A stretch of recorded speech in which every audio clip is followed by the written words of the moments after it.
श्री स्वामी समर्थ. स्वामी महाराजांच्या कृपेने तुमच्या सर्व इच्छा मनोकामना पूर्ण हो. मौनी अमावस्या हा हिंदू धर्मातील एक अत्यंत पवित्र दिवस मानला जातो. पौष महिन्यातील अमावस्येला मौनी अमावस्या म्हणतात. या दिवशी सूर्य आणि चंद्र दोन्ही मकर राशीत असतात. त्यामुळे या दिवशी स्नान, दान, जप, तप आणि पितरांचे तर्पण करणे खूपच शुभ मानले जाते. मौनी अमावस्येच्या दिवशी ब्रह्ममुहूर्तावरती पवित्र नद्यांमध्ये स्नान करण्याचे विशेष महत्त्व आहे. यामुळे पुण्य मिळतं आणि आयुष्यात सुख समृद्धी येते अशी श्रद्धा आहे की पौष महिन्याच्या पुण्यकाळात हरिद्वार आणि प्रयागराजमध्ये स्नान केल्याने मोक्ष मिळतो असे मानतात. तसेच या अमावस्येमधील पूजन अश्वमेध यज्ञाएवढे पुण्य देणारे आहे असं देखील म्हटलं जातं. पंचांगानुसार पौष महिन्यातील कृष्ण पक्षातील अमावस्या तिथी 17 जानेवारीच्या रात्री 12:04 सुरू होईल आणि दुसऱ्या दिवशी 18 जानेवारीच्या रात्री 1:22 संपेल. त्यामुळे उदय तिथीनुसार मौनी अमावस्या 18 जानेवारीला रविवारीच आपल्याला साजरी करायची आहे. तसेच मौनी अमावस्येच्या दिवशी ब्रह्ममुहूर्तापासून ते सूर्योदयापर्यंतचा काळ स्नानासाठी सर्वोत्तम मानला जातो.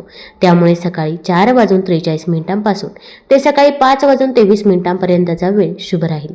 या काळात पवित्र नदीत स्नान करण्याची परंपरा आहे. जर नदीत स्नान करणे शक्य नसेल तर घरीच पाण्यात गंगाजल मिसळून स्नान करणे देखील पुण्यदायक ठरते. या दिवशी तर्पण आणि दान केल्याने पितरांना मोक्ष मिळतो आणि जीवनात सुख समृद्धी देखील येते. आता या दिवशी आपण घरीच आंघोळीच्या पाण्यामध्ये 2 थेंब गंगाजल टाकायचं आहे. चिमूटभर काळे तीळ टाकायचे आहे. तसेच थोडीशी हळद टाकायची आहे. हळद ही भगवान विष्णू माता लक्ष्मीला अत्यंत प्रिय आहे. तसेच हळद आपला गुरुग्रह देखील बळकट करत असते आणि या सर्व वस्तू टाकून आपण आंघोळ करायची आहे. आंघोळ करत असताना गंगेच यमुनेच व गोदावरी सरस्वती नर्मदे सिंधू कावेरी जलेस्मिन सन्निधिं कुरु या मंत्राचा जप करावा. यामुळे आपल्याला पवित्र तीर्थस्थानी स्नान केल्याचं पुण्यफळ हे मिळत असतं. मौनी अमावस्या हा दिवस पितरांच्या तर्पणासाठी अत्यंत शुभ मानला जातो. अशी मान्यता आहे की या दिवशी पवित्र नदीत स्नान करून तिळाचे पाणी पितरांना अर्पण केल्याने आणि गरजू लोकांना अन्न व वस्त्र दान केल्याने पितरांचा विशेष आशीर्वाद मिळतो असं मानलं जातं. आता या अमावस्येच्या दिवशी जसे आपण काही उपाय केले तर ते खूप प्रभावी ठरतात. पण या दिवशी जर आपल्याकडून काही चुका झाल्या तर त्याचे दुष्परिणाम देखील आपल्याला भोगावे लागतात. भरपूर वेळा आपल्याला काही गोष्टी या माहीत नसतात आणि आपल्याकडून या चुका होऊन जातात. आता अगदी आपण जाणून बुजून तर या चुका करत नाही, पण आपल्याला या गोष्टी माहीत नसल्यामुळे आपल्याकडून या चुका होऊन जातात. मग आपण म्हणतो की मी पूजा केली, सेवा केली, तरी पण मला पूजेचे फळ का मिळाले नाही, उलट मला दुष्परिणामच हे भोगावे लागले. आता मौनी अमावस्येच्या दिवशी अशा काही गोष्टी आहे की ज्या आपण चुकूनही करू नये. आपल्या घरामधील अशा काही वस्तू आहे की ज्या चुकूनही आपण कुणाला द्यायच्या नाही. तसेच एक मिठाई आहे तर ती आपल्याला एखाद्या व्यक्तीने ग्रहण करायला दिली तर ती चुकूनही आपण घ्यायची नाही. आपण तर ती घेतली तर आपल्या आयुष्यात अनेक संकटे हे येत असतात आणि आपल्या आयुष्यात दुःख, दारिद्र्य, गरिबी देखील येत असते. या दिवशी अशा काही भाज्या आहे की ज्या घरामध्ये चुकूनही बनवायच्या. तसेच मौनी अमावस्येच्या दिवशी केलेले उपाय निश्चितच तुम्हाला अनेक शापांपासून देखील मुक्त करतील आणि तुमचे जीवन शांती, समृद्धी आणि आनंदाने भरतील. या दिवसाचे योग्य पालन केल्याने तुमचे आध्यात्मिक जीवन सुधारेलच असे नाही तर तुम्हाला प्रत्येक बाबतीत फायदाच होईल. तर या दिवशी काय करावे, काय करू नये याचबद्दलची माहिती मी आज तुम्हाला या व्हिडिओमधून देणार आहे. तत्पूर्वी तुम्ही ऑलराऊंडर या मराठी यूट्यूब चॅनलमध्ये नवीन असाल तर चॅनल लाईक करा आणि सबस्क्राईब देखील करा. तसेच कमेंटमध्ये श्री स्वामी समर्थ लिहायला विसरू नका. आता मौनी अमावस्येच्या दिवशी अशा काही वस्तू आहे की ज्या आपण चुकूनही घरात आणू नये. घराची स्वच्छता करण्यासाठी झाडू वा केरसुनी सर्रास वापरली जाते. समुद्र मंथनातून जी रत्ने बाहेर पडली त्यासोबत अलक्ष्मीही आली. केरसुनी आणि कावळा ही तिची चिन्हे आहेत. गाढव हे तिचे वाहन असते. लक्ष्मीपूजनाच्या दिवशी अलक्ष्मी निस्सारण केले जाते. अलक्ष्मी ही अशुभाची, दुर्भाग्याची, अपयशाची देवता मानतात. अलक्ष्मी घरात येऊ नये म्हणून लक्ष्मीपूजनाच्या दिवशी झाडूची पूजा करण्याची प्रथा पडली आहे. मात्र दक्षिण भारतात अलक्ष्मीचे प्रस्थ मोठे आहे. अमावस्येला लक्ष्मी देवीचे पूजन केले जात असल्यामुळे या दिवशी घरात नवीन झाडू वा केरसुनी आणू नये असं सांगितलं जातं.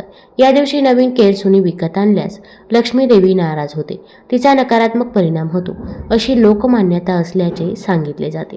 तसेच अमावस्येचा संबंध पितरांशी जोडल्याच्या अनेक कथा आपल्याला आढळतात. त्यामुळे या दिवशी शुभ कार्यासाठी लागणारे साहित्य किंवा पूजन घरात आणू नये असं सांगितलं जातं. असे केल्यास नकारात्मकता येते, शुभ कार्यात विघ्न येऊ शकतात. पूजा साहित्य हे शुभ कार्यासाठी वापरलं जातं. अगदी आपल्याला अमावस्येच्या दिवशी जी काही पूजा करायची आहे तर ते पूजेचं साहित्य देखील आपण अगोदरच आणून ठेवायचं आहे. या दिवशी आणू नये. आता अगदी एखादा लग्न असेल किंवा इतर कोणताही कार्यक्रम असेल, डोहाळीचा कार्यक्रम असेल, वाढदिवस असेल, तर त्यासाठी जे काही साहित्य लागत असेल तर ते देखील आपण अगोदरच आणून ठेवायचं आहे. त्या दिवशी चुकूनही आणू नये. तसेच अमावस्येच्या दिवशी लग्नाची बोलणी देखील करू नये किंवा इतर काही शुभ कार्य असतील तर ती देखील या दिवशी आपण चुकूनही करायचं नाही. तसेच अमावस्येच्या दिवशी तेलाने मालिश करू नये असं सांगितलं जातं. यामागे लोकमान्यता असल्याचं म्हटलं जातं. याचा संबंध पितरांशी जोडला जातो. अमावस्येच्या दिवशी अनेक ठिकाणी श्राद्धविधीही उरकण्यात येतो. तसेच अमावस्या हा चंद्राच्या संक्रमणाचा काळ मानला जातो. या दिवशी नकारात्मक ऊर्जेचा संचार अधिक असतो. त्याचप्रमाणे संक्रांतीला सूर्याचे संक्रमण होते. सूर्य संक्रमणाच्या काळातही नकारात्मकता वाढलेली असते. या काही कारणांसाठी तेलाने मालिश करू नये अशी लोकमान्यता असल्याचं सांगितलं जातं. आपण देखील या दिवशी अगदी लहान मुलांना देखील तेलाने मालिश करायची नाही. आपण इतर दिवशी करू शकता, पण अमावस्येचा जो काही दिवस आहे तर त्या दिवशी तेलाने मालिश आपल्याला चुकूनही करायचे नाही. तसेच अमावस्येच्या दिवशी कणिक धान्य आणू नये असे मानले जाते. तसेच धनधान्य यांचा संबंध लक्ष्मी देवीशी आहे. यामुळे पितृदोष लागू शकतो. तसेच अमावस्येला पितरांचे श्राद्धविधी करतात. त्यामुळे या दिवशी कणिक किंवा धान्य विकत आणू नये. त्याआधी व नंतर आणले तर चालते, पण हा दिवस आपल्याला संपूर्णपणे टाळायचा आहे. तसेच आता जेव्हा आपण अमावस्येची पूजा करतो तेव्हा देखील आपल्याला काही गोष्टींची काळजी घेणे अत्यंत गरजेचं आहे. आता अमावस्येच्या दिवशी काळ्या रंगाचे वस्त्र आपण चुकूनही परिधान करायचे नाही, कारण की काळ्या रंगाकडे नकारात्मकता ही खेचली जाते. तर काळ्या रंगाचे वस्त्र आपण चुकूनही परिधान करायचे नाही. तुम्ही इतर कोणत्याही रंगाचे वस्त्र परिधान करू शकता, फक्त काळा रंग आपल्याला या दिवशी आवर्जून टाळायचाच आहे.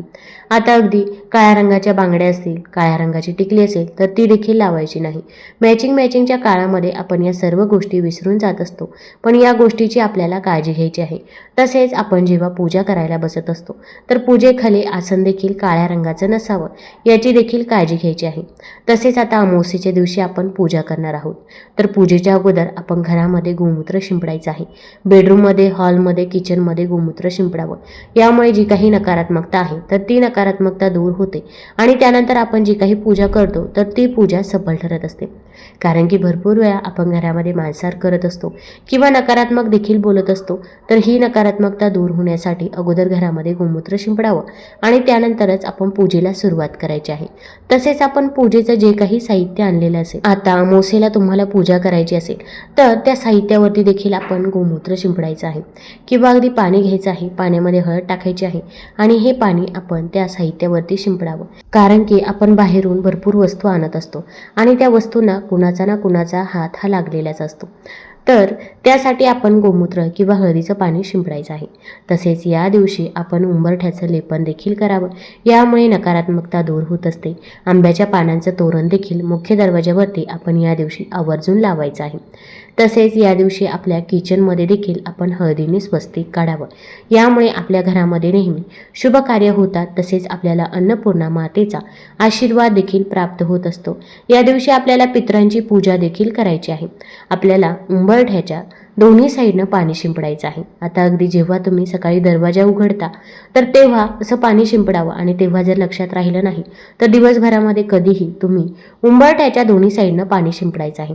आता माठातील, मडक्यातील पाणी असेल तर अतिउत्तम होईल. मातीच्या भांड्यातील पाणी शिंपडलं तर अतिउत्तम. पण जर ते पाणी शिंपडणे शक्य नसेल तर शुद्ध जल आपण शिंपडायचं आहे. तर आता हे का शिंपडावं? कारण की अमावस्येच्या दिवशी आपले पूर्वज पृथ्वीवरती येत असतात आणि ते आपल्या उंबरठ्याजवळ येऊन थांबतात आणि जर आपण तिथे पाणी शिंपडलं तर त्यांचा आत्मा तृप्त होत असतो आणि ते आपल्याला शुभ आशीर्वाद देत असतात. आता जेव्हा आपण तिथे पाणी शिंपडत असतो तेव्हा आपण ओम पितृदेवताय नमः, ओम पितृदेवताय नमः या मंत्राचा जप देखील करायचा आहे.